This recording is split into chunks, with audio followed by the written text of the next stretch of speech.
A month later, another chapter, and a very, very different reaction. We're here live on Twitch now. We're going to talk about this. I think this is going to be one of the longer chapter reviews I ever did, because there's a lot to say. Because if you can't see from the chapter, from the title, I thought the chapter was pretty great. Better than last month's, I'd say easily. Probably better than the two before that. Not as good, I would say, as like 122 or 119 or 118, which are generally my favorite chapters ever of the manga. But I still thought it was a very, very, very, very great chapter. A lot of great moments. Things are starting to fall into place. And I think the criticisms of these chapters are pretty fucking dumb. So that's what we're here to explain. This will be longer because I want to go over a bunch of criticisms and talking about the chapter in general. First thing you may notice, we're doing a wonderful PowerPoint presentation here. If you didn't watch my predictions video, which more people usually do, but anyway, if you didn't see that, I used to just scroll through the chapter, but we got copyright striked. The copyright police came and they fucked us. I got a strike on the channel, so now we're doing it this way to stay vague, but also have something visual on screen for the wonderful people to look at. So that's why we're doing a fucking PowerPoint presentation. So we'll get into this. What's chat saying? No, Minty, shut the fuck up.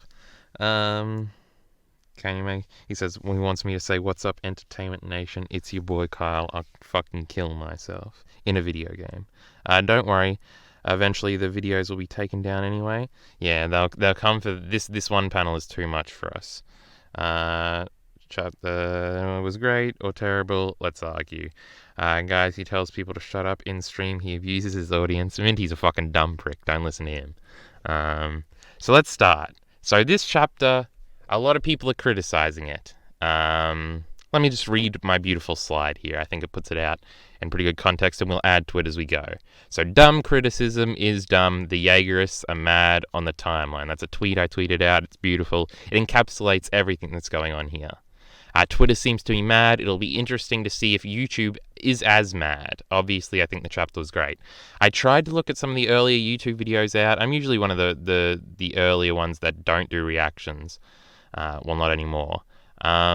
And they seem to be the titles and the whoever. I didn't click on the videos to see the like to dislike ratio. We'll have to see what it is on this video because they can get spicy. But it seems like YouTube is maybe being nicer on the chapter. A lot of Twitter was very angry, especially very early in the chapter being released.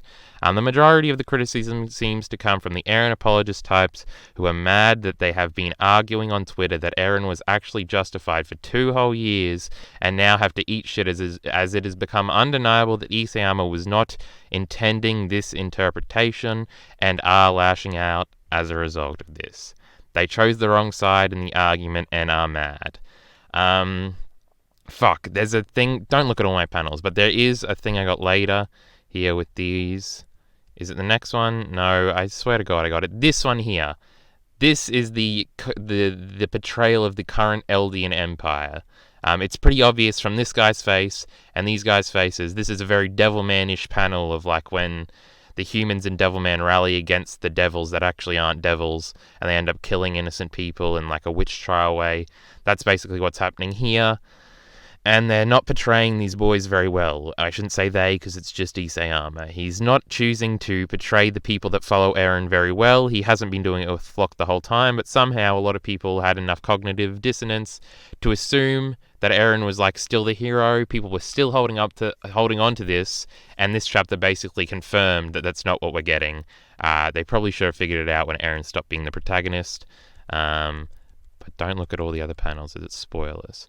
But I just wanted to show that off because it's pretty evident that Isayama is not intending for you to cheer along with those people as Anya Capon and Yelena get assassinated. Now, I'm way behind on chat, so let me go back, scroll up. You'll get verbal abuse if you join him on Twitter, guys. Twitter? I don't yell at anyone on Twitter. Oops, I meant Twitch. Yeah, maybe I am dumb. Maybe. You should have the text on the right because no one can read this, lol. That's fucking true. I should rearrange this. Hold on, let us go into OBS real quick. Where do we put it? So you're saying just put it on the right? Looks right about right. Actually a good thing from the peanut gallery in Twitch strat. Eren's abs over the text. True. From our boy Rock and Roll. I saw some complaints that Flock was depicted as too villainous, like Lamau. It was obvious he wasn't going to be It wasn't going to be long until they started executing the volunteers. Back in when they first assaulted Mali, Flock was literally burning down like a building of innocent people, innocent Eldian peoples, because they were still in the internment camps, and people are only now getting mad at Flock. Though I'm pretty sure most people hate Flock. It's basically been a meme how like villainous Flock has become. Um, People like that are the whole reason Isayama has to make it so obvious, because they didn't get it until now. Yeah, obviously it wasn't obvious because people didn't get it.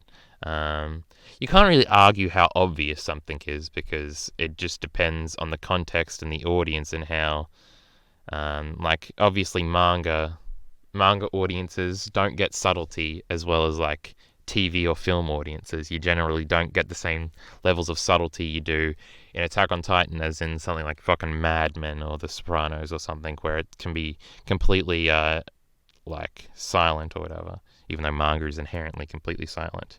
Aaron's abs, they are beautiful. I do sort of have this haircut now. That's fun. I don't know. I think I made that point. Oh, all right. So maybe should we talk about? We'll talk more about this at the end, because this is. I truly think that most of the people that are mad are just mad that they're finally. It's basically been confirmed that Eren isn't the hero, and they were all on Eren's side, and they like got really invested on being on Eren's side and called everyone who like turned on Eren a moron, only for Isayama to basically confirm that they were wrong. So now they're turning on him. I think that's basically what's happening here. But we'll continue, and we'll see what the people in chat think. The Jaegerists are mad on the timeline. That's the summary of this. Convenience is not a bad thing. We're going to implicate Berserk here, but a lot of people were getting mad. I remember reading a comment somewhere where it was like, I can't believe you're accidentally sitting next to the most important person trope was used in Attack on Titan, and this was a terrible criticism. So convenience in the narrative, people are basically talking about this. It's where Annie just happened to sit next to Connie and Armin, and it's like, oh, how convenient. They're both there. It is a convenience, but this is easily justifiable and not a big deal at all. Berserk is the greatest manga of all time, and convenience is such a massive part of that series that the god of that universe was invented to explain it, and everyone still loves Berserk. Berserk is awful with convenience. Everything is convenience in Berserk. The Behelits come back to Griffith right at the right time, and people just say, well, it's causality, bro. Who's going to happen? And no one complains about this in Berserk. Skull Knight shows up to attack Griffith to activate Fantasia, and somehow Griffith knew he was coming out of convenience, and somehow conveniently can grab his goddamn Behelit sword thing and then put it on Ganishka and somehow create a whole different world conveniently. Like, no one gives a fuck about convenience. Stop acting like this is a bad thing. I'm pretty sure they're just, again, justifying disliking the chapter because Eren is a bad boy, confirmed. Annie is conveniently sitting next to Armin, Connie, Gabby, and Falco. This was fine. Isayama thought about this more than you did and decided he wanted to have a cute, funny moment of realization rather than a practical meetup. So Isayama realized that this was a very convenient thing, but he thought reintroducing this. Also, there's a subtle detail here that Annie is like eating a lot of food because she was so weak before. That's a nice little narrative through line. And them meeting up like this is supposed to be a big shock. It's just like a big moment of holy fuck. You freak out when you first see it. And they could have had it be like she transforms into a Titan and they see her and then she untransforms so they can all come and meet up with her. But really, this is just a better overall fucking way to do it. Because convenience is not a bad thing. Well, he can still be redeemed, Minty says. I was never bothered by this. We'll talk about this and Eren still being redeemed, which I do think is very, very possible at the end. When I talk about what direction I think the ending is going into now, which is really just the same old talking points we've talked about a million times. Just the fact that we don't have any meaningful conversation between Annie and Armin after this. He's saving that for after the battle, I'm pretty sure. That is a good criticism. Fuck, do we go with another Mad Men comparison? I'm not going to spoil because Minty is watching Mad Men. In Mad Men, they are very good at not cutting away when it gets interesting. Like, yeah, of course we want to see, like, what happens right now. Like, what do Annie and Armin talk about? But Isayama opts, and manga and anime always does this. They opt to cut away and just show them together to not waste time, and then they'll have them talk afterwards. It's like I don't like that either. But yeah, that's actually a good criticism that I'd agree with. Falco just happened to meet Eren. Fucking true. I don't know, Eren's sort of did that on purpose, but yeah, it was very convenient that they were in the same thing. The infiltration squad just happened to be in the same squad as Eren. Yes, everything is convenient in a narrative, alright? It's all built, it's all fake, it really doesn't matter. Convenience is everywhere in everything. It's really not the best criticism to go out. Yeah, the biggest one is Dina just happened to be the Titan Eren touched at the exact moment in the Clash arc, lol, and everyone loves that fucking moment. And Dina also just happened to be the Titan that ate fucking Eren's mom. That's incredibly fucking convenient. But no, this is the biggest issue. So, everyone coming together against Eren is completely justifiable and not an arsepool. This is a great fucking panel. Unbelievably great. He continues, look at Annie, getting some arse definition there. Maybe Isayama is turning around on his stance on sexuality. But, like, Connie being the main boy, like, he's literally the Eren replacement in the framing of this panel is pretty cool. Because Connie has been the one that we've seen get most affected by the fact that everyone turns on him. He's visibly got mad about this all the time. This hasn't got anything to do with this, but we're just talking about what they did with Connie in the chapter this time. They did very well by our boy Connie now. He's very much more interesting than he was before the chapter. Like, he always has outbursts about Reiner and everyone betraying him, so him coming and offering an olive branch to Reiner right now is a very big moment for him, and it is cool that he's like the main focal point about an end page chapter thing. We didn't get the Historia thing like I talked about in the predictions video. It's goofy and corny, but it's alright. Hold on, what is? Not super important, but I was hoping for cute Annie/Hitch scenes. That is true, they just did ditch that, and we will talk about that later. It's goofy and corny, but it's alright. Everything ever said in Attack on Titan is goofy and corny. Attack on Titan does not have good dialogue. But I don't know. I don't think this is that corny. It's to save the world. Like, it's like a big, like, explanatory statement. Like, it's even self-aware, because the panel when Hanji says it earlier, where they should all come together, she even, like, undercuts her own statement. But yeah, I think this is completely fine. I don't think it's corny or anything, or any more corny than the show. The manga usually is. We also got a great shot of Annie's thighs in 115, in 125, just saying.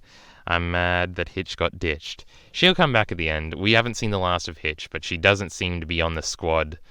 She really doesn't have many practical uses, and I do wish we got a better conversation between her and Annie. Though the note that Annie left her was cool, like that was a very like melancholic, cool little ending to their thing. And I think maybe Annie and Hitch might not see each other again, and that might be the thing. But I think we'll definitely see Hitch again. The closer we get, the more I feel like we're going to get some sort of epilogue, like a few months later, and we'll see where everyone is, if they're not all dead. But what did I say here? Everyone coming together against Eren is completely justifiable and not an arsepool.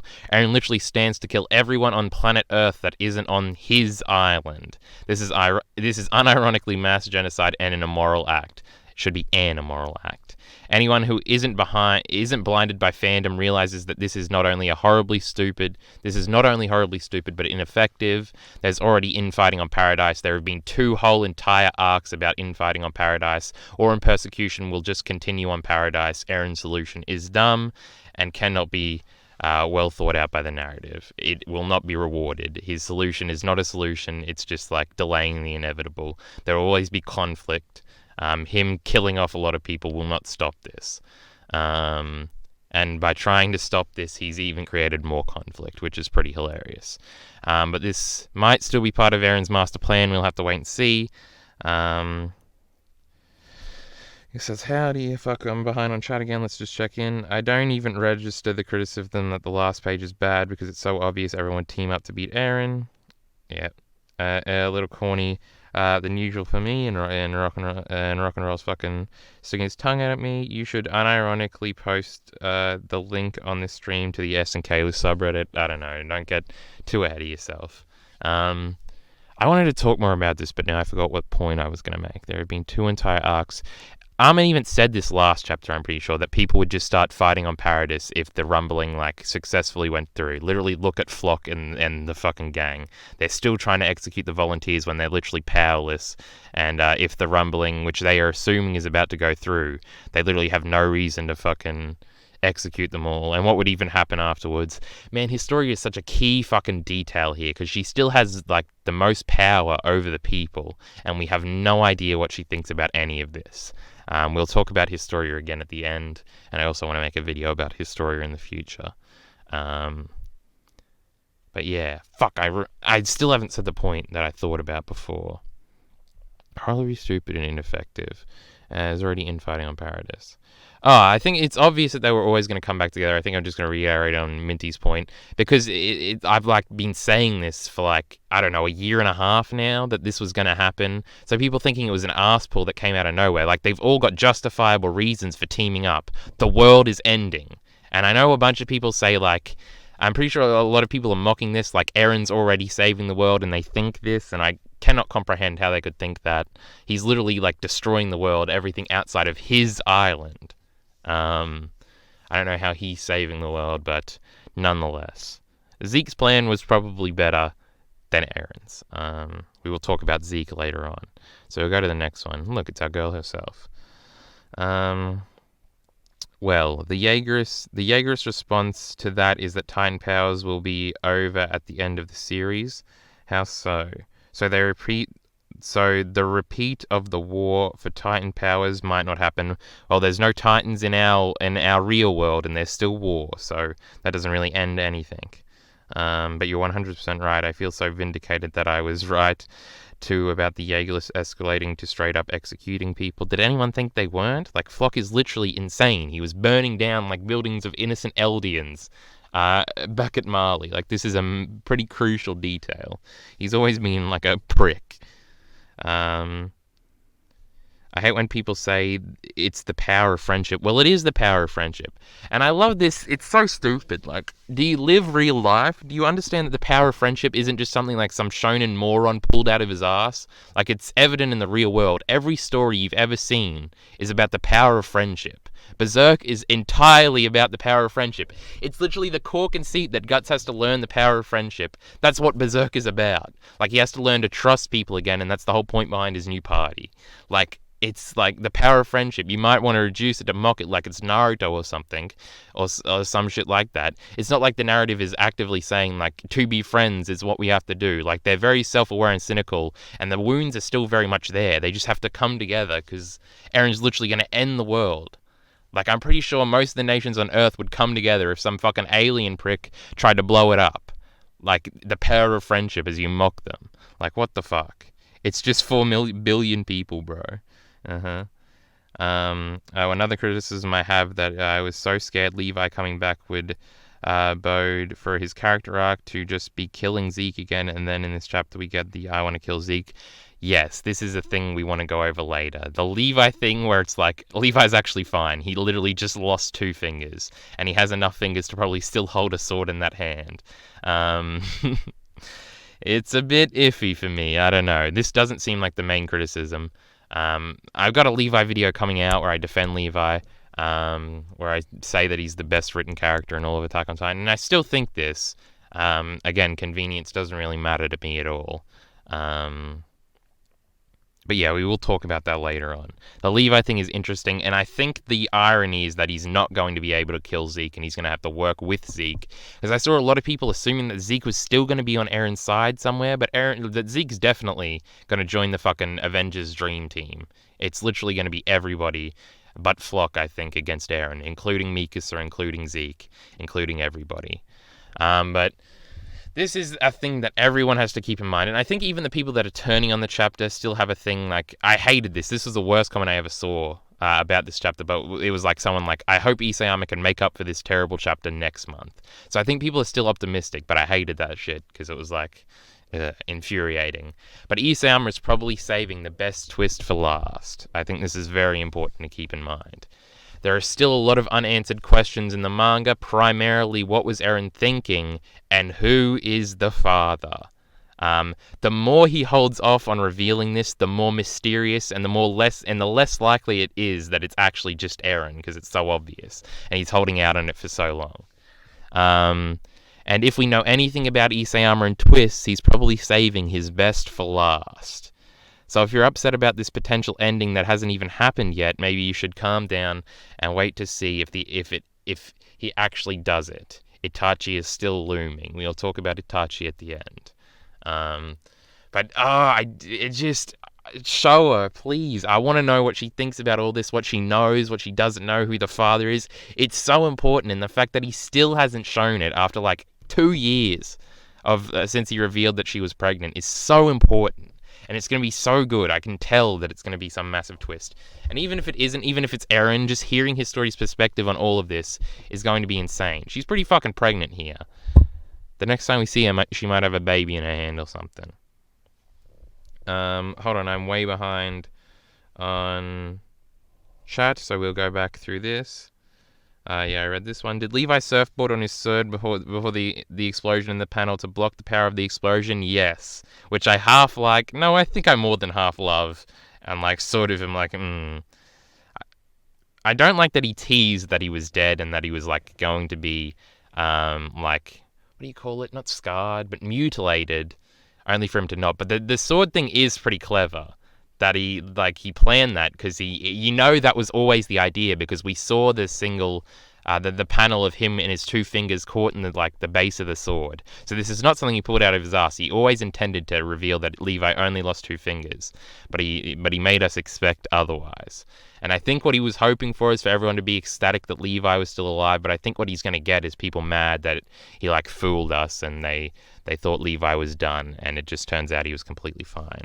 But he did surfboard, and it was clever. He jumped back and fucking did it. He blocked most of his body and he only lost two fingers, so it was pretty clever. Seems plausible to me. I think Levi would have had an amazing death if it was him failing to achieve his promise. I think that the whole point is he has to let go of the promise. I think that's going to be the point. I kind of agree Isama could be setting us up for Levi to fail, but I don't think about that. The Levi hates Zeke but has to work with him shit has been played out. Well, that's what I think we're getting. And they haven't worked together yet. They were sort of at each other's throat. I don't know. Zeke's a very different person even from the last time he saw Levi, because the whole Grisha thing happened. That was the whole end of the Marley arc and beginning of Current arc. It's all one arc, alright? Rating party of 13, and I didn't even... Holy shit, we got 17 viewers. Everybody calm down. We're behind on chat, and I didn't even fucking look at it. This is bad. Thank you, Hangar18. Let's go. 13. We're going to lose these viewers quickety split. If you don't know about Attack on Titan and you don't want to be spoiled, you better get out of here, out of Dodge real quick. I didn't get did a notification come up on screen and my headphones are just fucked up and I didn't hear it? Huh. Let me go back. Huh. Never had a raid before. I think I set up an alert for that to happen. We should have heard a Sopranos quote or something clever. But we didn't. So... my apologies for that. Rock and roll, it looked like that. I remember being what the fuck? Where the fuck are his legs? Yeah, I remember that, oh shit. And then we got Hangar1 underscoring me. Hangar1 is clear, ready for takeoff. Go, go, go. Raid. Metachlorian Path's birth? Yes, no father. Possibly. There is no father in History's baby. Always ignores chat. I'm reading chat, alright? How do we still have 17 viewers? This must be a mistake. I don't know how to say my boy R's name here. Seems like the hardest name ever to pronounce, so he's going to be Mr. R. Have you talked about Mikasa and the scarf? No, we will get to that, and it's a very thing. A weird talk with Louise. Yeah, it took me a while to figure out that it was Louise. Mikasa is still being build up for... something. Yes, the scarf thing is not a regression of her character. I saw some people saying that, which was completely stupid, because she's not wearing the scarf at the end of the chapter. It's going to be... I'm going to talk about that. I think we read this. Yeah, we said Itachi was still looming. So how many? We got 2 more, and then we're just going to go... because I started doing this, and then I got fucking sick of writing, so I just put a bunch of things here so we could remember to talk about them. So a happy ending is not bad. She's supposed to be callous, so she'll come back and show affection to Louise, maybe? And we'll get to this, alright? This is important. She doesn't give a flying fuck about Louise, alright? Louise is a moron. A happy ending is not bad. I think some people may be still holding on to Eren's preferred ending, being a happy ending. So basically they think Eren winning would be the happy ending, when it very obviously is not. But it's not but it's not, and everybody teaming up to beat him is not a bad thing. People seem to think it is a betrayal of how dark Attack on Titan usually is, but I hate to break it to you, the heroes always win in Attack on Titan. It's literally happened in every arc, so why would it be any different? I think this is a massive point. No one dies in Attack on Titan, and fucking the heroes always win. I don't know why people think otherwise. This is like some fake news they bought into. Like, who died in Attack on Titan? Kenny died, but he was very obviously going to die. Erwin died. Sasha died, I guess, but she was very much always a secondary character. Like, Armin, Eren, Mikasa, John... they're all still alive. Levi's still alive. Hanji's still alive. Like, not many people that are very, very, very important die in Attack on Titan. I don't know why people expect this mega dark ending. Like, I don't know if it's just... I feel like this is the same, and I put a Mad Men example here. But people always talk about how depressing Mad Men is sometimes, but I think Berserk is just like disillusioned me from feeling like anything else is like dark. Like, unless the eclipse is literally happening, like, I don't think anything is that dark anymore. Like, I don't think Attack on Titan's world is like that dark of a thing. Like, I guess it's pretty fucked up, but actually after the basement reveal, it was basically Attack on Titan's world is pretty normal. It's pretty much just our world, with some weird giants. All right, it's not. We're fine here. Attack on Titan's never been that dark. We're gonna get a happy ending probably, and deal with it, I get. And the Mad Men example I wanted to bring up here is that the creator of Mad Men, Matthew Weiner, not Weiner, I've been saying Weiner, it's Weiner, and he actually talked about this after Mad Men ended. I'm not going to talk, fuck, Minty's in chat, so I can't give this example. Never mind, Minty, you're ruining it for everyone. I'm missing a bunch of chats. Exclamation point lurk, 13 hours, need food now. I got no idea what this means. Completely lost with this Twitch thing. I did laugh at the exchange, Luis. I have the scarf. I thought I'd wear it. Since it'll be thrown out anyway. Mikasa, give it back, Louise. I have no regrets. I've lived my life devoted to you, Mikasa. Bye. Isayama dupes people into thinking everything is tragic. Yeah, it's part of his appeal. There's a weird scene, like on one of the Louise pages, there's like a flashback of her like taking some food or something to Eren while Eren was in jail, and there's like a text box that said he told me to throw it out. I had no idea what that was about. That confused me. Can someone explain this in chat if they have this? Because every arc ends with a reminder that a bunch of people died for them to win. Disrespecting my boy Mike for shame. Mike was not a very big character. The Uprising arc is the only arc ending that isn't bittersweet, to be honest. It's much more wholesome, I guess. Mr. R says, I like how the Connie situation was resolved. I did too. But I think it wouldn't be too bad if Isayama pulled a sadistic death for Connie getting eaten by his own mum instead of Falco. That would be an ironic death, but I don't think it is. I can mute, and then you can tell me when to unmute. Okay, hold on. I guess it was that Eren has some master plan. No. I saw a theory that the "See you later, Eren" panel is what Eren tried to prevent.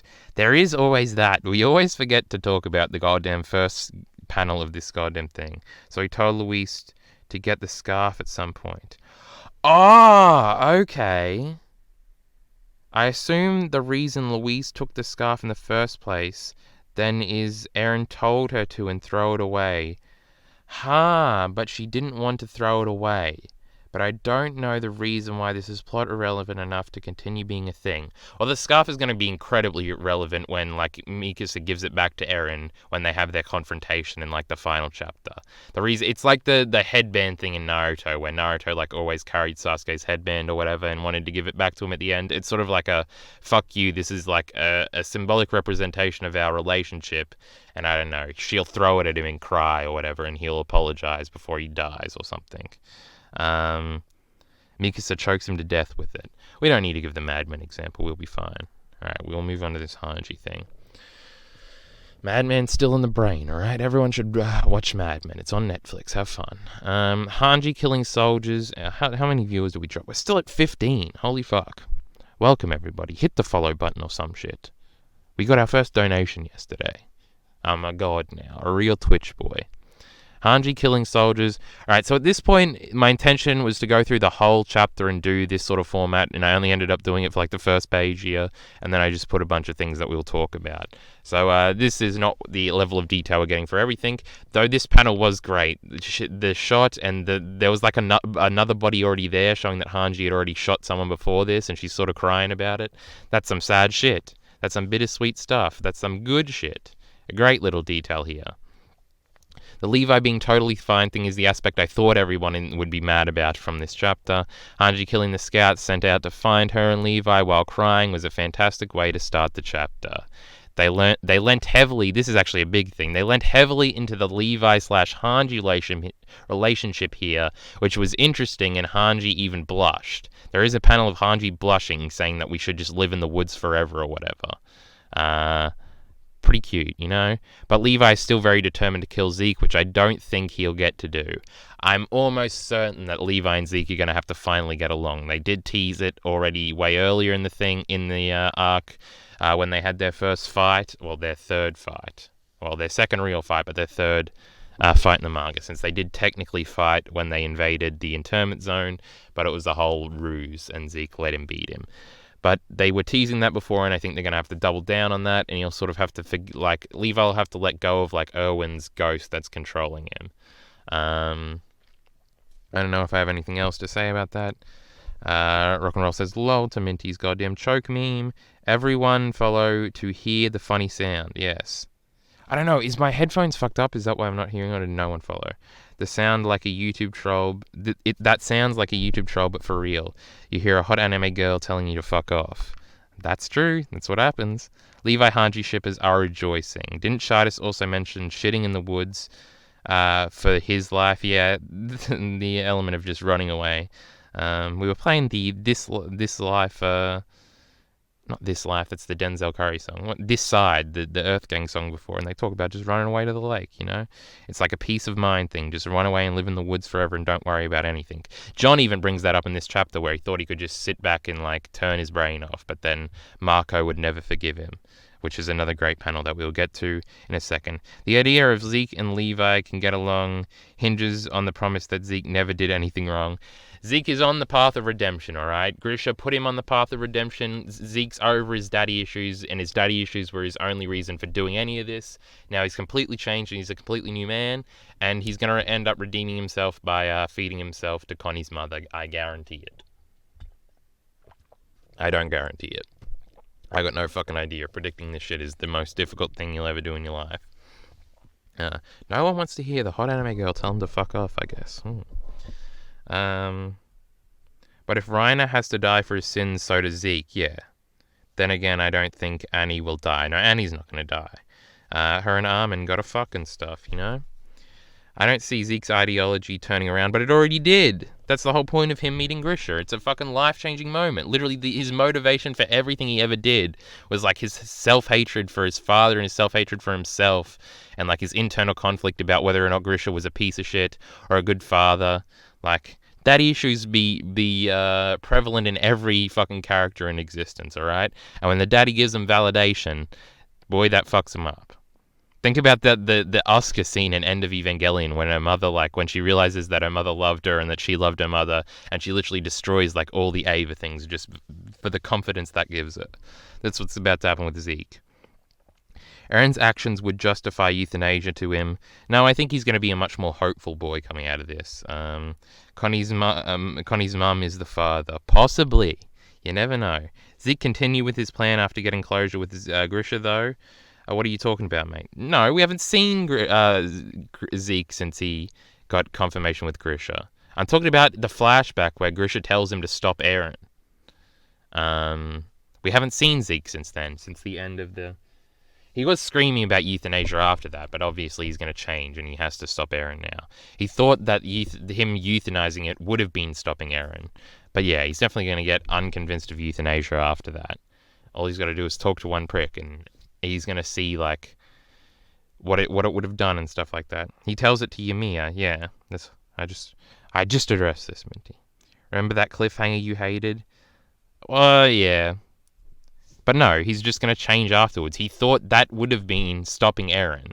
So he's going to do whatever he can to stop Eren. He's not going to try euthanasia again. It's literally impossible now, since Ymir is totally on Eren's side, and I don't even think she's like exists as an entity anymore. I don't know. I think Eren's actions validate euthanasia to him, but euthanasia is impossible now, and it's not because he's going to become a good boy. Just wait and see. He would be like, this is why I wanted to prevent, I wanted peace. But his peace is just as fucking dumb as goddamn Eren's. The euthanasia plan is just as stupid. Sure, the Eldians, like, aren't going to go down without a fight, and also they didn't consent to this, so they'd just kill fucking Zeke or something. Like, it's not a good plan. He can be easily reasoned out of it because it's inherently stupid. So now we just got panels to talk about. I love the fact that like so many things got called back to in this chapter is great. Shows that Isayama has not missed a step and is still going as strong as ever. Firstly, we have, I forget this prick's name. Someone in chat's got to know this one. Oh well, next slide. It calls back to that in chapter 109. Yeah. Hanji thinks about this all the time. She's reflected on this moment a bunch, where she thinks eventually she's going to become the person in the jail cell because that's what this prick says. Shane's rock and roll says. How the fuck do you say that? Sanez. Like Hanez, but Sanez. That's a shit name. That's why I don't remember it. Won't even matter in the anime, to be honest. Sanez. Minty said it anyway. Won't even matter in the anime, to be honest. Yes, he said it. Oh, Hanger1 is following me on Twitter now. What a wonderful boy. He raids us and gives us a follow on Twitter. He's nestling around. What the fuck was I talking about? Sanez here, our bloke. So Anji thinks about this all the time. She thinks eventually she's going to be the one in the cell because she's done terrible things just like he did terrible things. Like she was killing people earlier in the chapter to protect Levi. She like tortures them. She's killed some people as well. You know, all the bad stuff that Hanji has done throughout the series. And she realizes that she could very easily be in the cell from the next up-and-coming group, and that's what's happened with the Jaegers. They've taken over their ideology. They think what they're doing is righteous, when really, who knows who's righteous? If it's with the original military police dudes, because if they just kept the charade up, maybe things would have ended up differently. Maybe if Hanji had gotten her way and Eren hadn't revolted, maybe this shit would have ended a bit easier. And then Eren obviously thinks he's right, and that's represented in the Jaegerist ideology and stuff like that. It's like this triangle of anyone could be behind the bars because they're all basically equal. And that didn't make any sense, I don't think. I said Levi and Hanji don't have matching eye patches. Fuck my life. Yes, I'm sad, rather. And he says, true, they should both have eye patches. His face getting cut up, her stitching it up, that was some pretty, pretty gory stuff. But can you name the guy who Gabby killed to get onto the blimp, huh? I can't even. Well, no, definitely not. Lava or whatever. I remember he has like a conversation with Jean outside of the blimp right before that, but no, I don't remember his name exactly. Something like that. I'm impressed. But yeah, whatever. This point is good. This keeps getting brought up. It's always on Hanji's mind. I love that it still affects her. It shows things. Now, here's the big moment where everyone comes together. Levi's looking at her like, fucking what? Levi doesn't have a very pragmatic brain. He just wants to fuck shit up. And Hanji offers to combine the strength. Just like I said in the prediction, something I did get right is that her and McGarth could basically settle it all and bring both units together because they have all the power.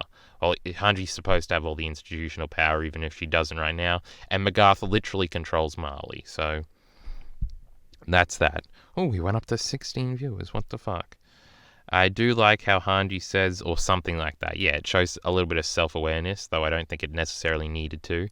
And she's grasping at straws literally right now. And Levi wasn't in on this, so it's like a weird little thing. And they don't know. Well, I guess they do know because they somehow communicated with Jean and stuff, which I'm sure we'll find out how that happened later on.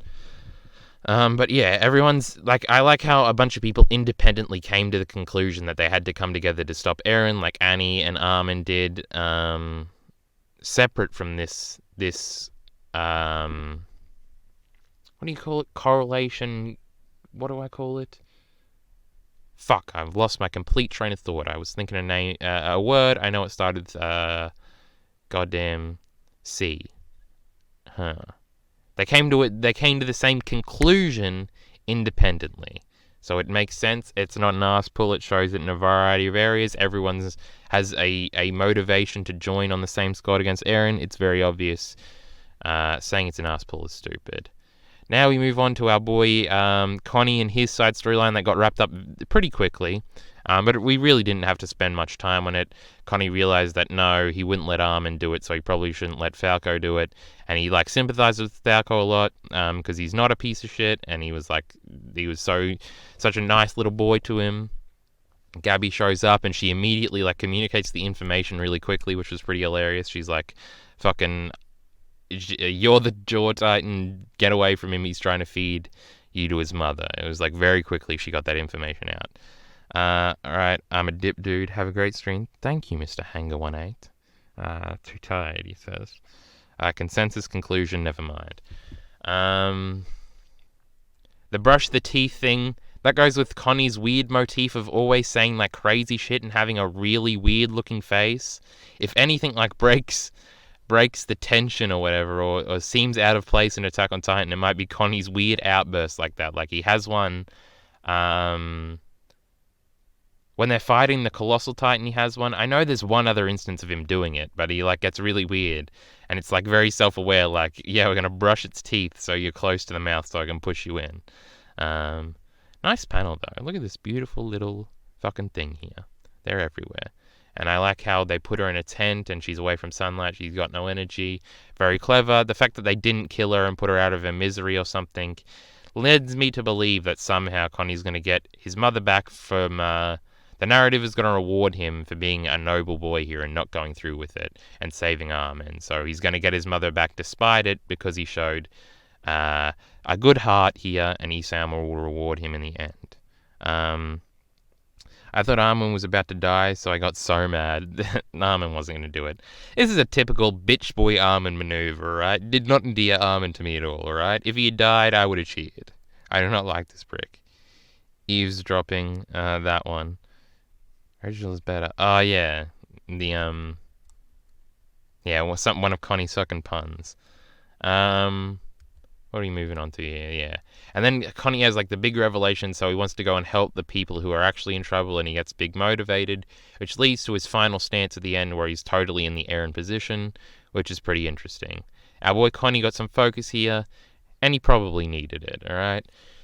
Connie is a better character coming out of this chapter than he was going in, and it's interesting. Armin's still a prick. He thought of Erwin when he did this. I think he meant suicide leading by example sort of thing. That's what he was thinking about. But it's good that the Erwin thing, it's again another callback. Erwin's ghost is still haunting Armin, and it's still motivating him. Just like Marco is with Jean later on, just like Sanaz or whatever his name is with Hanji. And Willie Tybur, I think, has some influence over Magarth's decision here. Especially since Magarth is only in full control of Marley because Willie Tybur killed himself for him to get it. I preferred the translation that was "Our fates, your horse, they're all up in the air." Wait. For what? I'm a bit confused. Hold on. Have we seen a drawing of Erwin since he died? It was weird enough seeing him in the current art style. I think we have. But yeah, the art style is different. It's more watered out black, sort of, different shades in just sort of the it almost gives off a watercolor sort of feeling or look. But yeah, I like the new aesthetic. It's fine. And then Connie has his big moment. Now we can talk about the scarf if we want to. I don't know, we sort of already went over this. I have no regrets, I followed you and lived devoting my heart. It's just what a facepalm moment of stupidity from Louise. She died, she lived an idiot, she died an idiot. I guess it's sort of sad. How long have we been going? Let me check. We've been streaming for nearly an hour. I wonder how long the YouTube video has been going on. Hold on, I'm missing some things. Armin is just a prick after the time skip. I know Armin's always been a very nice boy, and that's probably why I don't like him. I don't know about him being a prick. But another Mr. R is into the chat. I don't know how to say that name either, but welcome. It's the thing Armin thinks of a lot about how you have to give something to achieve something. At least that's my interpretation. Yeah, something like that. I guess it could also be interpreted that, like, Erwin is now at peace and, like, maybe he should just give up and entrust it to someone else and just give his power away and die now, which is sort of something that, like, Levi interpreted as Erwin's, like, one of his subtle motivations for doing what he did, which was sort of corroborated when he, like, subconsciously throws his arm up and is like, no, I don't want the injection or whatever. I like that one.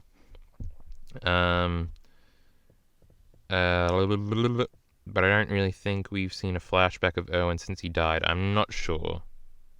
Hold on, chat's going fast. Everyone looks more round in the new art style. I guess. I don't know. I really haven't noticed more roundness. Also, the Our Fate's Your Horse, They're All Up in the Air was referring to Connie's joke in Shinganshina when Bert was throwing around horses. Okay. I couldn't remember what his joke was back then, so that fits. He should have died after he burned. Well, that's the whole fucking conceit of that arc. We're supposed to still be in conflict on whether or not they should have saved Erwin or Armin. And because Armin is still very much grappling with that. The joke in Japanese is better, but I thought just talking about the difference translation. Okay, I get you, Minty. Also, leave Louise alone. Yeah, I couldn't tell what exactly the Erwin motivation was. I like both those interpretations that Rock and Roll had and the one I had. Because the panel wasn't a clear moment.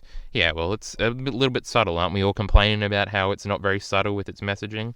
Well, there you go. Just a flash of Erwin. It's supposed to evoke an emotion. And I think it did evoke the same emotion in most people, and most people got it. They just can't really explain it. Which is when art might be at its best, if we will. Louise looking at Mikasa after giving her the scarf back was a little too understanding, but maybe I read into her obsession too much. It's just supposed to be like, this is just supposed to be a character moment for Mikasa, where, like, this person she inspired, this person she saved as a child, a person who devoted her heart to her like she did to Eren, and sort of looking at her and how, like, pathetic she is almost. Like, it's sad, but she really is pathetic. Like, she just died for no reason, really. She dedicated her life to a cause that was stupid, and it's sort of Mikasa reflecting, like, oh, that's what I was like when I was mindlessly devoted to Eren, and that's what the scarf represents. So when she drops the scarf off, she's dropping off like when she was Louise to Eren, like Louise was to her. And so of her grappling with becoming her own person later, now that she's like 21 or whatever the fuck. How old are the people now? Our 104th people. Annie's still 15, you know? Still not even legal in Australia, 15. Shake my head. Hold on, I'm still way behind. Louise looking back at Mikasa. Yeah, I saw that one. It seemed like when they were they're chasing after Reiner, who has kidnapped Eren. Huh. And he's leading the scouts. The Erwin panel, okay. It's just supposed to be like Erwin in action doing something. I thought it was supposed to evoke the Erwin panel. Yeah, is the moment he yells charge. Because he still has his right arm. Okay. I just thought of the Beast Titan thing. It's just supposed to evoke Erwin. It's not supposed to be like a specific memory, I don't think. We've seen Erwin and Levi's memory before Zeke scream in the forest. That is probably true. Damn, you're right. It's sad that people don't even remember who Louise is. I think most people are getting it by now. It's a very subtle detail. Like, I'm pretty sure you still get it, even if you don't realize who she is. But yeah, it's a little detail. It's subtle. Isn't that what we're all complaining about? How it's not subtle? And now we're complaining that it's too subtle. I see so many Reddit threads. Who's that girl again? Well, I don't know. You're on Reddit threads. What do you expect? And people who thought Louise was Historia in chapter 124. Yeah. They're 18 to 20, and he's 6. That's right, and he is a year older, just like Reiner and Bertolt. 16 be the age of consent? Where I live, boys. Well, it is a specific memory because Isayama does that when showing those panels. It's from Armin's perspective too, who's behind Erwin. That's probably a good point. But anyway, I don't know. Yeah, the scarf thing. Mikasa and Eren are going to have another conversation before the series ends, and the scarf is going to be there, and I don't know if she's going to throw it at him. Maybe she ties it around his dead body after they killed him, and she has a cry or whatever. I could see that happening. The scarf is in the first panel of the manga. Well, it's not the first, it's on the 9th page, but it's the first panel we ever see of Mikasa or Armin, because the first 8 pages, as I pointed out in one of my old reviews, is of Erwin fighting a Titan. That's like the first thing we see in Attack on Titan. But I don't know. I actually just thought of that idea of her wrapping it around a dead Eren's body. That could be interesting. But yeah, it's going to play in some way into their final interaction. And it's also important that she got it from Louise. Like, this time Louise gave it to her, not Eren. But that's the whole thing. How much laptop life? We got a speed ahead. We got plenty of laptop life. We usually stream for 2 hours. We're not even at 1 hour yet. All right, we're good. Well, the first couple of page is the flash forward of the Colossal Titan. That's only in the volume release, Minty. That's a 9. Yep.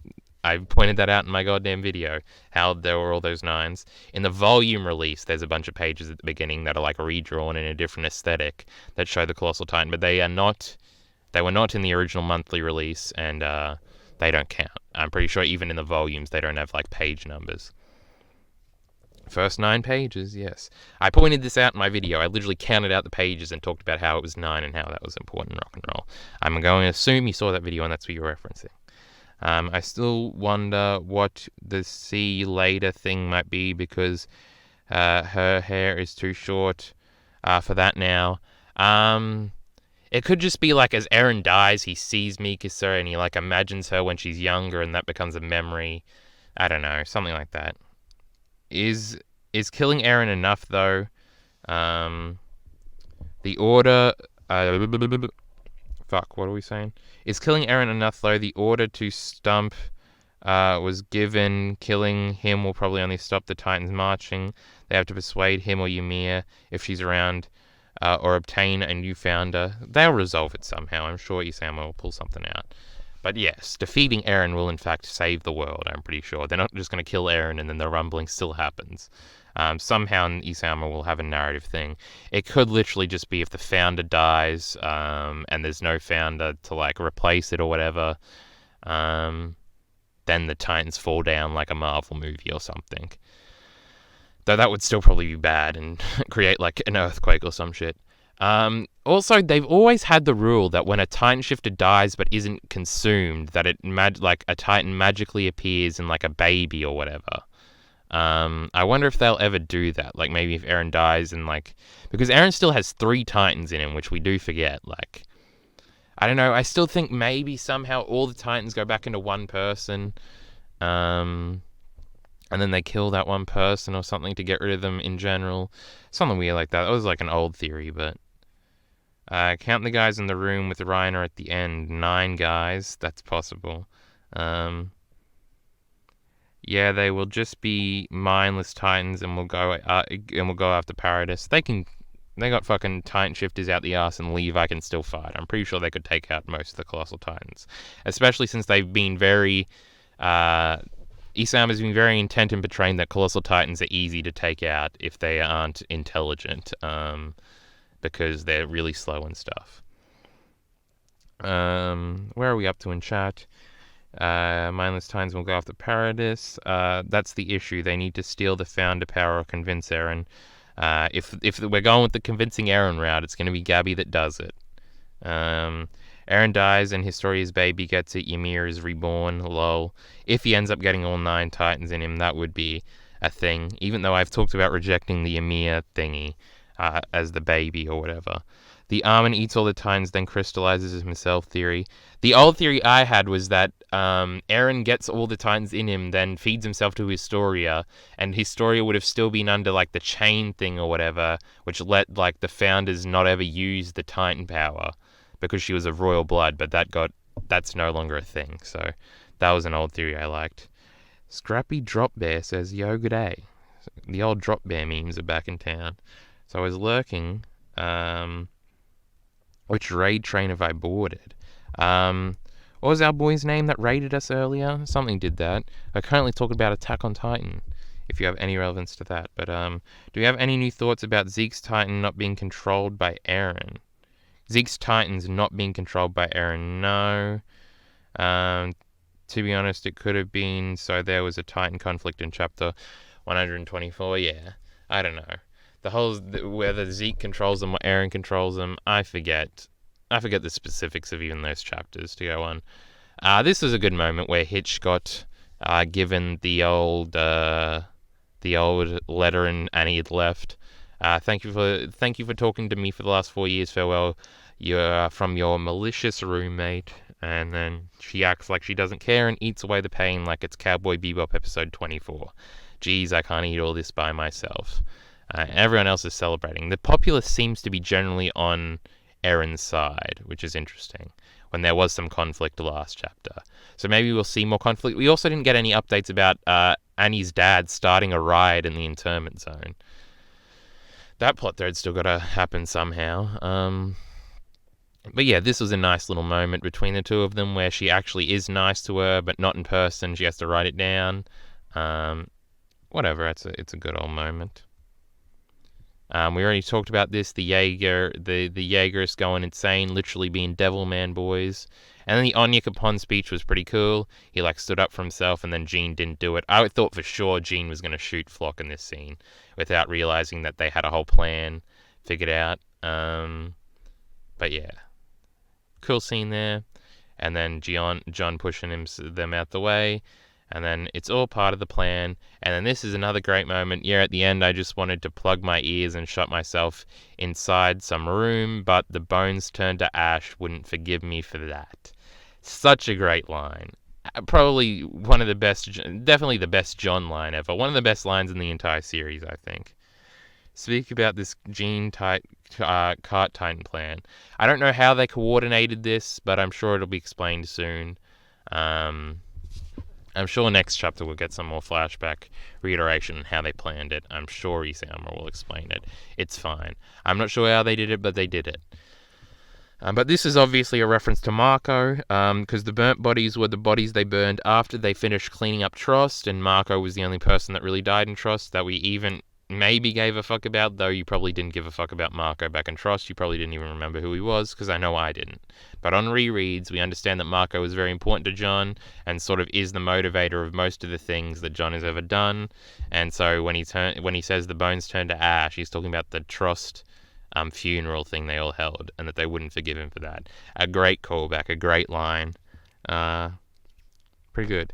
I don't get how the plan got to Jean. They compromised their whole activity just to grab Elena. Yes, Yelena.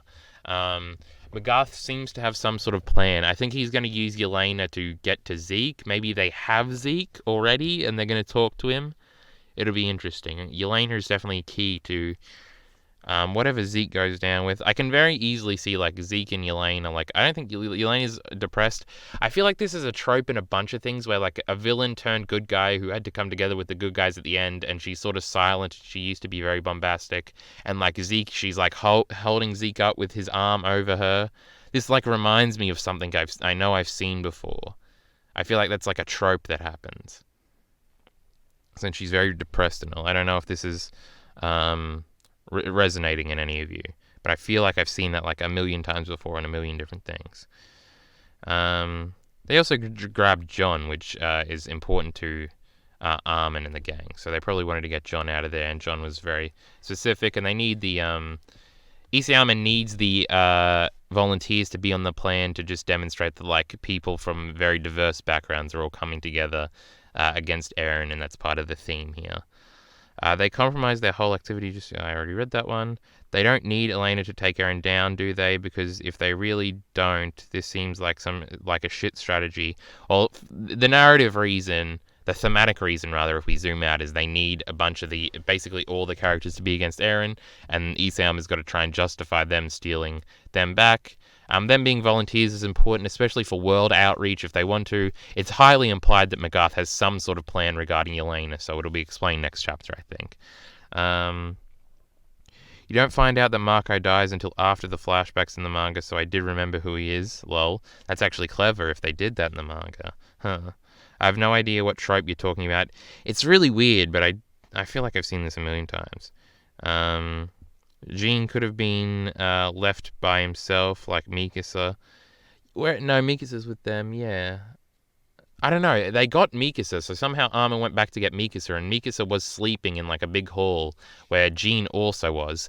It's weird how they completely like eviscerated any theory about Jean and Mikasa getting together because I thought they were left alone and they had to solve this problem by themselves. Um, they also say it's been a few days, so a lot of stuff could have happened. Um, but yeah, Jean and Mikasa didn't get any interactions by themselves, so it doesn't look like at all they're going with the Jean Mikasa pairing at the end. So I guess the shippers be mad. John could have left by himself like Mikasa, yes. But I did have a similar moment in this chapter with Gabby and Armin yelling at Falco, and Connie tells them to stay back. The training flashback ends after Marco tells Jean about how his weakness is a good thing, and then it cuts to John finding his body. Okay. Because they have that moment. They sort of have that moment when they're like doing the weird thing where they like with the lift and how they go down and they shoot the Titans in the eyes and they all jump off the thing. The Jean and Mikasa thing was half a shock to me, but but like I said in in the other stream, I thought Jean would deal with Flock and Mikasa with Louise, and there we go. That sort of subverted all of that. And then we have the save the world thing, which I think I've justified now. I don't know. I think this chapter's fucking great. Oh, I went to the end accidentally. So how do we think it ends now? We got the happy ending where Gabby convinces Eren that doing this is bad, and then it's implied that Eren thought what he was doing was actually good. Then we got the Itachi ending where Eren knew what he was doing was awful the whole time and just did it to bring the world together against him. Though this seems to be contradicted by Eren's conversation with Pixis that everyone is posting everywhere thinking they're a fucking genius for figuring it out. It could very easily be that Eren realized that he was wrong when he talked to Pixis, and it's a thing like that. Like that's not set in stone or something. The Devilman ending where Eren wins and everyone dies, or the Evangelion ending where some weird shit happens. I constantly think about this ending and how they could do it, because they really could do it. Like, he really could do it. Like, Eren is this monstrous, ugly form. Like, today I had, like, a thought of, like, him cutting the baby out of his story and then, putting it up and some god shit happens and she somehow, like, transforms into the Ymir we know or whatever. Not the Ymir, Historia's girlfriend, but the Ymir, the baby thing. And it, like, becomes some weird shit. Then people will be really mad. They think they want this ending. They definitely don't want this ending. They say they don't want this ending, but they want it because if the Gabby thing happens, they'll fucking have an uproar. But like, the Evangelion ending would be so interesting. I still like the rocking chair on the Red Sea, and that's the final panel. Where I gotta go all the way up. And then they cut to his body. John Amika's thing was half a shock. I read that one. Sometimes when you read, you sound like a phone suggests you to words. I think I'm proving your point right now. What is you type them and it makes no sense, lol. The Evangelion ending is what I want. Well, I'll see what you meant by that. I just mean some weird fucking shit. I don't know, it just the Evangelion ending, not in terms of the thematics, but in terms of the imagery. I feel like it's possible. I don't know if Isayama as an artist could do it. Like, I don't mean, like... Because the Evangelion ending is a happy ending. It's literally like Shinji realizing he has to try and love people. It's literally the friendship is magic goddamn ending. Because everything has that ending. But everyone thinks Attack on Titan is unique in its fucking... in its idea of doing this. But I interpret it as essentially ending, hopefully not having a lot of despair and seemingly dark and violent shit. That's basically it. You meant with it being mythical, Lamau. Yes. Time loop ending, I don't know about this one. I don't know anything. Time is just useless to speculate about, I feel like. I would like that too, but after the 1-2-2 ending, everything is so grounded. Yeah, maybe. I don't think the Evangelion ending is very likely. I think we're probably getting the Itachi ending. I would have bet my life like a year ago that we were getting the Gabby convinces Eren ending, but I don't think that's going to happen now. I think it's more going to be an Itachi ending. Eren wakes up in the past hoping he can change it, repeating forever. I guess that's possible, but that's like the most depressing ending. At least the Devilman ending is like insane. Um, I think it's interesting that us finally seeing Ymir seemed to be the climax, but then we have the stuff after that about being about the characters and it's more grounded. Yeah, I was always talking about that. I was like, the Ymir thing is pointless. There's no use in doing it. I even didn't think Ymir existed as an entity. I thought it was just a folklore. But yeah, the fact that Ymir was like not a god, she was like this useless slave girl that had no will of her own, was a great subversion. Oh, I forgot we were going to do this at the end. Do we try Reddit or the goddamn... What the fuck? Put them on the same thing. We'll do this one first. Hold on, I'm not showing anything. Don't let the YouTube police come after me. Yikes. Oh, let's do this. This is going to be fun. So the fact that it's still hidden is weird. Although... hold on, I gotta fucking... I'm missing a bunch of shit. Eren's POV hidden is just so weird, but like I said in the other stream, it could really just be it's hidden so that we think he has another plan. I think there's got to be. It's a great idea from a narrative standpoint to have your protagonist of like 3/4 of the series become the antagonist. Like that's such a ballsy move, and just something on paper that looks so good and is such an interesting idea. That's why I think his POV was hidden, because he's no longer the protagonist. That's what I think that's for. But I guess I always think of meta-narrative reasons to justify narrative decisions. So, although that already got played out in 1, 2, 3, not really. That wasn't really like Eren's thing. So the fact that it's still hidden is weird. I see. Isayama is making us theorize to counter what we will think. To counter what we think he'll think, we think he'll think, and this way, none of it is predictable. Well, the people still say it's predictable. People are saying this was predictable, so... You forgot the silhouetted man? I did. It's Shardis or Zeke. It's been a few days, so it could be Zeke, and he's managed to find his way into the thing. And Shardis also talked about that, and Shardis, like, reuniting with all of his students after all this time and, like, leading them into battle, taking up his old role as the leader of the scouts. Could be an interesting idea. Besides that, does anyone have any theories about the silhouetted man?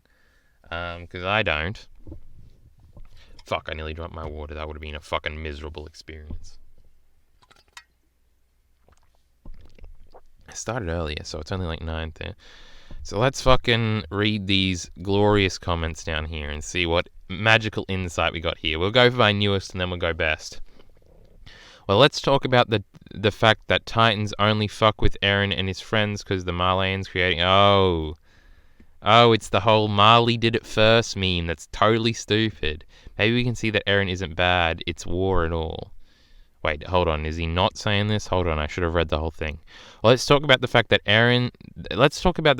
Titans only fuck with Eren and his friends because the Marleys was creating new Titans by punishing a race used as slaves. Maybe we can... Alright, it was fucked up written. It wasn't just my shitty reading. Maybe we can see that Eren isn't that bad. It is war at all. I think he means after all, so I think he was saying some dumb shit. But there... Gotta love the "but Marley is bad" idea, yes. The old "but they did it first" idea that didn't even work on your goddamn kindergarten teacher, but you're still using that bad logic goddamn 20 years later. Hold on. Might also be Flock, but unlikely. Maybe. And Flock just watched them as they left and will follow them. Flock's definitely following them regardless of if he's the silhouette man. Also, I was rereading 113 yesterday, and we do have a name for the glasses Jaegers guy. Yeah, I know we have a name. I just completely forgot. I was also rereading 113 yesterday for the Levo video. Silhouette Shardis doesn't make a whole lot of sense. You know he's there and he's already shown up. That's true. That would lead... I don't know. It could lead to the Zeke thing. It looked bald, though. It is Shurma. Is that the glasses dude? Is that the glasses dude's name? Or Shurma, some character I forgot about. Could be the timey-wimey magical Eren from the future and paths, since only Annie saw it. It is interesting that only Annie saw it. Did she say it out loud or did she think it? This is actually interesting. The silhouetted man could be a big mystery. It is another one that he invented now, and I feel like it could have a massive twist, like it's Grisha or something insane. Who could it be that we haven't seen? What if Willie Tybur actually is alive and that whole thing that I talked about?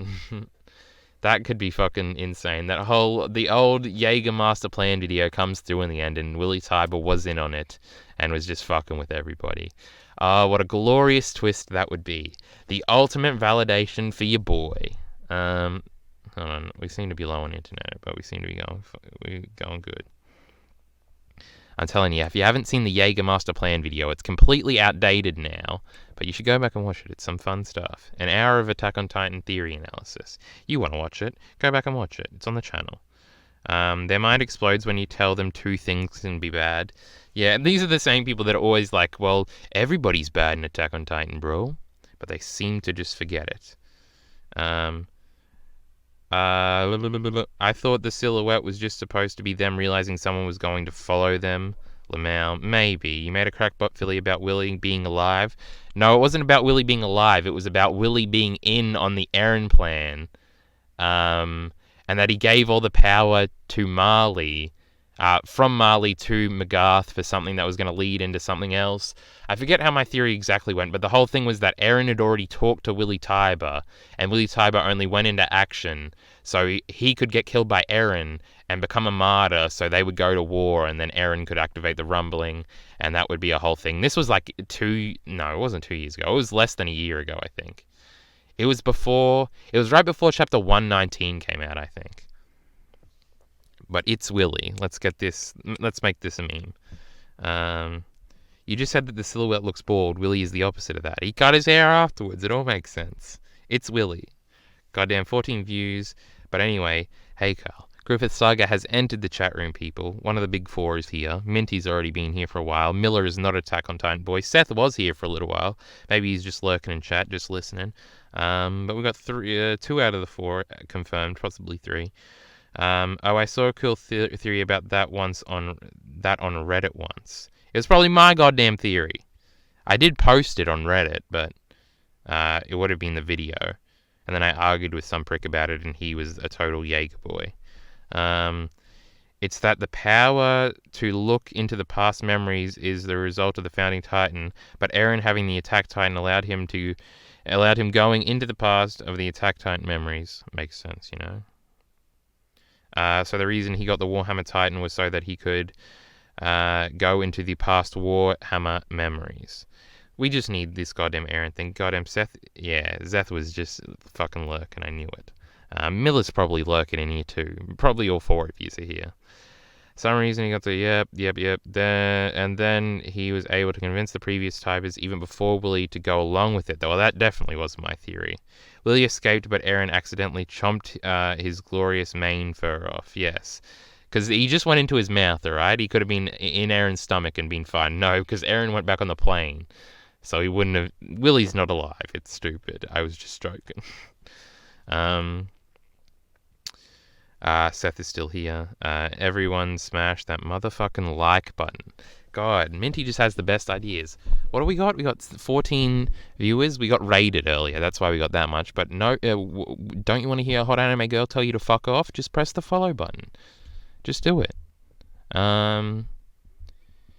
Fuck, I hate reading out loud, especially on stream. I'm already bad enough at it, but the adrenaline's already pumping through to try and read these fucking comments. Yeah, that's nice. Connie, we had to kill Pixis and almost sacrifice Armin so that you could come to your shitty realizations. You know, IRL, this kind of crap wouldn't be easily forgiven as in anime, because this is an anime, didn't you know? At the very least, you'd have to go deal with people's trust and opinion. Are you hitting rock bottom for a while? Okay. Also, Mika said this girl is crazy. This crazy girl has nothing to do with me, and they ruined Annie's meal, haha. That was so funny. He doesn't seem to be shitting on the chapter, and that's what we're looking for here. Anyone shipping Annie and Hitch already? Better than Annie and Armin. I enjoyed the chapter a lot. Alright, we don't need to read this. That's not what we're here. If Eren dies and this is a Lelouch ass pull, then I'm going to be really pissed. I hope he's pissed. The Next chapter will have more Reiner heart-to-heart with the people he betrayed those years ago. Him and Connie have to have a conversation. And a bro hug, you know what I mean? They didn't have the proper discussion until Reiner exposed himself to Eren for the lols.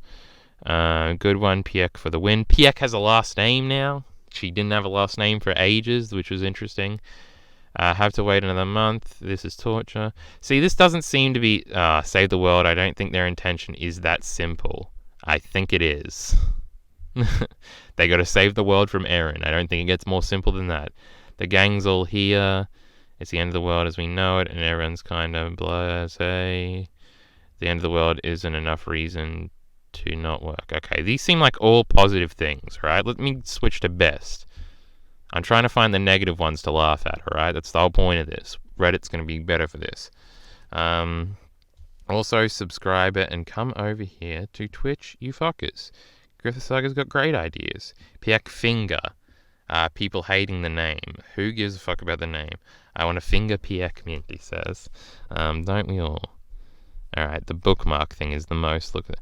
I really hope Eren wins. It would just make for one of the most memorable and best endings in anime and manga history. Another Eren boy. You gotta love him. Like the Lelouch ending? It's the Itachi ending, alright? These morons need to stop watching Code Geass and watch something real like Naruto. Another bookmark meme. Eren totally manipulated this girl, right? He doesn't like her, actually. He was just saying that. I don't know why people are going so hard with this goddamn, like, aren't they so cute together? Isn't it great that he hugged her? He just wanted what he wanted and then told her to fuck off. He doesn't give a shit. I don't know why they think that they, like, relate to each other or some bullshit. Damn, they're gonna betray Eren and sided with the country that would exterminate them. You gotta love it. This is what we came here for. I don't want to hear other people arguing my points worse than I can argue them. Load more comments. We're going to Reddit. This shit sucks. I remember them being much more butthurt at 3 o'clock this morning. Let me refresh this. Eren freed Ymir. He totally did. Oh shit. Thank you for saying that about Ymir, yes. Auntie, just get on the train, alright? Eren manipulation. I like him. I wonder why Eren was nice to Ymir, but not nice to Mikasa. It's almost like being nice to Ymir was convenient to him. And well, boy, do we hate convenience around here. I don't know why I'm doing that.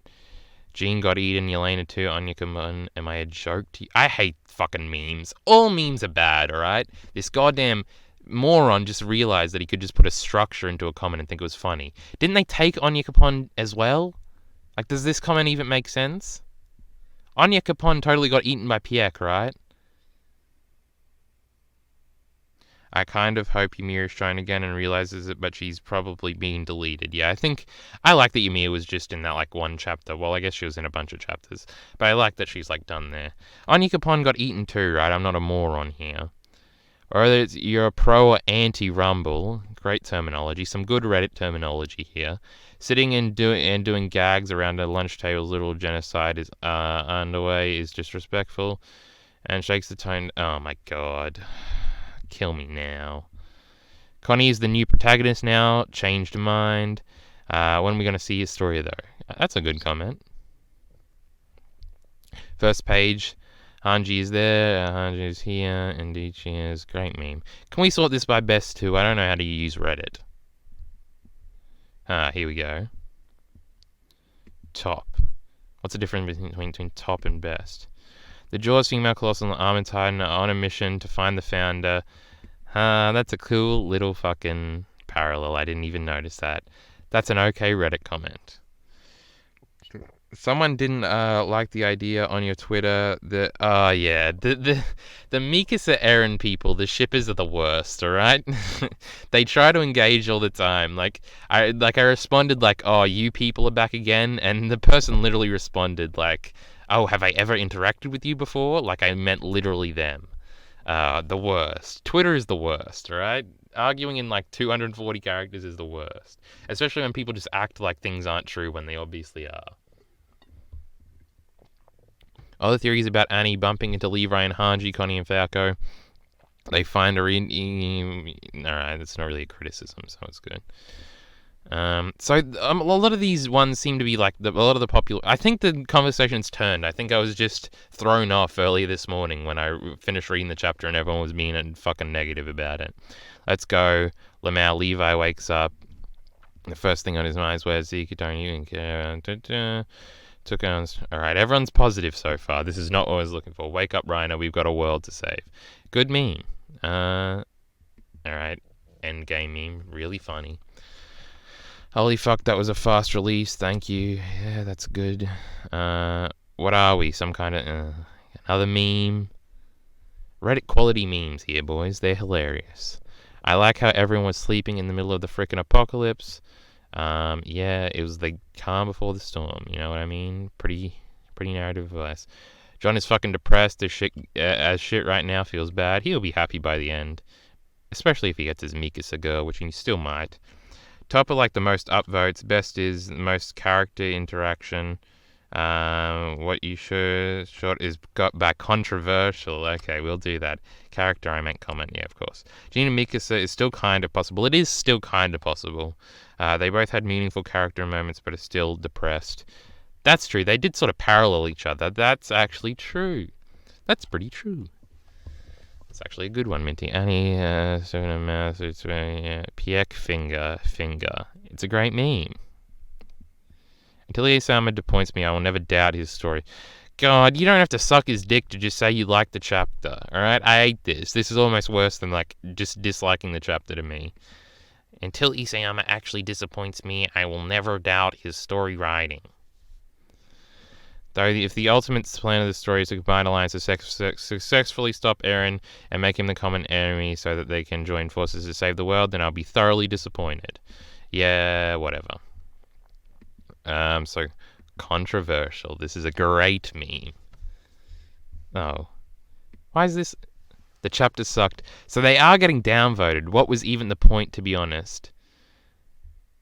So are we positive about this chapter, or am I just... Are the likes to dislikes on this video going to be positive? The YouTube video is still going, alright? This is going to be a long fucking video. There was consistently month-to-month amazing chapters, and then there was one awful. Yes, here we go. This is what we wanted. I might drop the series almost. Don't want it to be ruined. It peaked with chapter 123. Imagine being this wrong. Imagine thinking 123 was on the caliber of 122 or 119. I predicted this team up after reading... Oh, you were a little late to the party, bro. We've been here for years. Disappointed, but it's expected. He wouldn't go through with the rumbling. It's impossible to stop. Even though anime magically they stop it. Why do everyone... Like, you can tell Attack on Titan is the only manga these people read because they always call it an anime. Really exciting and not predictable at all. That's the whole point, is to build something up as impossible to then prove that it was possible. I don't know what you wanted. I was really enjoying watching God Eren win. There we go, boys. Really made me happy. And it's all ogre now. Another quality Reddit meme. And the reveal at the end. And he was an Eren boy. There is this channel on YouTube that shits Eren and Mikasa. I'm pretty sure you talked about this before. Don't sound so surprised. I say good things all the time. Good Ben Shapiro voice. When was I doing the Ben? When I was making fun of... Yes. It's impossible to stop. It can't be stopped anymore was the editor note. I don't know why people act as if Eren is unstoppable. He's literally a bone dinosaur. They can climb him with 3D maneuvering gear. True, this was legitimately the final straw. He's done. It's the final straw. How the Malayan shifters all fucking karma hoolans who get away with killing tons of Eldians. Remember that time Eren destroyed a fucking grandstand of innocent people? That was hilarious, bro. IG, what the fuck does IG mean? Someone in chat tell me. Isayama had given the shifter ability to the mum would at least be interesting. Like, how the fuck is Reiner even alive? I love these people. They're so dumb. The plot armor people are just as bad as the convenience people. They are the same people, because plot armor is really just a convenience complaint. Plot armor is never bad. Shut the fuck up. This manga is a fucking joke. You just know that bitch team is going to kill Eren and stuff. Again, in the final line, it's revealed he's an Eren boy through and through, and he doesn't like that he can tell that Eren's going to lose now. They're coming out of the woodwork here. It's always the last line, too. I love it. I love it. Well, this is embarrassing. I read this at work and now I'm soaking wet. They're teaming up and I love it. Holy fucking shit. This is amazing. See? This one was 15 hours ago. At the beginning, everyone was negative on the positive comments, but then the people came through and they started to realize that it was more positive, and now all the negative ones. See, these are all more recent, I guess, except for this one. But that's interesting. So the initial people, the most hardcore people, don't seem to like it. This chapter is total shit. How does Isayama did something so bad? Bro, normally I agree, but think, as a history of unexpected twists and doing unexpected things, you really think this is going to be an Avengers-style thing? Well, I was warning about this before, alright? This doesn't seem to be that juicy. And so, Annie, I heard you like pies. Do you like cream pies? Reddit core memes. Minty's Piek fingering comment was better. The last chapter I read, Levi was in a cart with the main character's brother, the monkey titan. The cart blew up. Which chapter was that? Also, anyone, how many chapters to go as in percentage? Oh, last chapter I read, not this is the last chapter I read. Alright, he's not being that bad. Fucking amazing chapter. Alright, we're into the absolute chills. Everyone's together to take everyone out. This is gonna be fucking epic, bro. Totally. Eren and Historia versus all these goofs. Hope we get the enemy power couple win it all. It'd be interesting if this was actually the breakdown of how it happened, if Historia was on his side. I don't know. I think we got enough Reddit comments. Do we have much more to say? Are we coming to the end? Top right for sure. What's rock and roll saying? I'm gonna put this old berserk thing on the screen just in case he's decided to take us out. We can show this, okay. We got see, it's confirmed Willie Ty, but Rod Reese is back, boys. Flagle, we haven't seen Flagle in a while. He has hair, he's not bald. I think it might be Zeke, huh? Flock, if it's Flock doing it, it's no reason. Maybe it's the glasses boy and that's how he becomes relevant. Our boy here who was killed when the scouts raided the goddamn thing. I think it's Flock. The silhouette is meaningless, alright? It's just supposed to be vague, male-looking bloke. They could change this to him having long hair in the next chapter. I don't think. Unless Shardis is going to have some huge thematic role, which I have speculated about. I thought maybe he would, tell Eren that he was, in fact, special at the end, and that would be some sort of callback to Eren's mother, and that would be some clever thing. I don't see why he would be hidden like that. We can show this. Huge anime titties, yes. We're bringing every character back into the story but Historia. Historia will be back in a massive way, I guarantee it. The fact that they're still holding out on it just proves that it's going to be some massive fucking twist. I guarantee it. I cannot wait until he reveals what the fuck is going on, alright? We finished our PowerPoint. Do we have any last comments before we let the YouTube people go, Imagine Historia just isn't shown at all. That would be hilarious. Would it be? I guess we can move. I know, I still like the chat on this side. But we'll move it back here for now.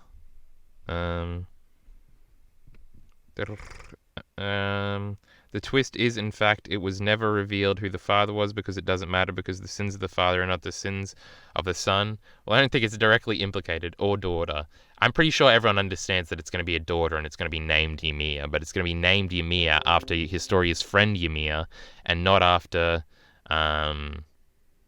the old Ymir, and it's some sort of reincarnation thing, unless we are going full Evangelion and Historia dies from birthing a 12-year-old, and then the blood it comes out of fucking Historia's vag, and then it fuses with Eren, and then the light beam goes up, and then there's all the imagery like there was in Evangelion of dicks going into vaginas, which is everywhere in Evangelion, in the end of Evangelion. The goddamn eye pussy thing that the Lance of Longinus goes in, which just sounds like a phallic thing. The Lance of Longinus. It's going to be all like that. Isayama's going to turn the asexuality he's treated the whole series with into the ultimate sexuality at the end, just like Hideaki Anno did. It was actually Hideaki Anno the whole time that was writing Attack on Titan. And with that, YouTube, we will leave you there. Support links in the description below. Follow the Twitch stream. Do all the good stuff. Like and dislikes, I can't wait to see it. Comment below what you thought, whether or not you're positive or negative. Try not to use the shitty arguments I already dismantled. And I'll say it again. Support links in the description below. Thanks.